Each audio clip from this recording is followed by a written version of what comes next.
আমাকে আগে চিনতো আমার আত্মীয় স্বজন আর অফিসের কিছু লোক। আমি চাই আমার সাথে আরো অপরিচিতদের দেখা হোক।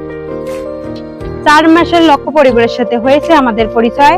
আশা করি এ বন্ধুত্ব কোনোদিনও হবে না ক্ষয়। এখন অনেক অফার আসে, টিভি, নাটক, সিরিয়ালের। আর কটা দিন অপেক্ষা করেন আমার অটোগ্রাফের।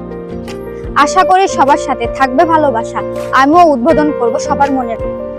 ধৈর্য ধরেন, দেখা হবে কোনো উদ্বোধনে। শুনেছি আমাদের দেশে নাই যুদ্ধ করার জন্য ভালো অস্ত্র সরঞ্জাম।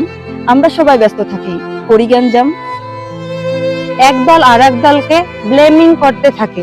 ওরা ব্যস্ত, জনগণের দৌড়ানি খেয়ে হয় না কখনো ক্লান্ত। চিকিৎসা এবং পড়ালেখার জন্য সবাই যায় দেশের বাইরে। ক্ষমতা পেলে সবাই বলে দলবল নিয়ে খাইরে। সবাই মিলে আসেন, দেশের জন্য কাজ করি। মেডিকেল কলেজ দিয়ে দেশটাকে সুন্দর করে গড়ি। আমরা চাইলে সবাই মিলে দেশটাকে সুন্দর করে গড়তে পারি কিনা বলেন। আপনার প্রতিভা আছে, দেখাতে পারতেছেন না করে আপনার শরম। আসলে আপনার মনটা অনেক দুর্বল এবং নরম। প্রত্যেক মানুষের কিছু না কিছু আছে গুণ।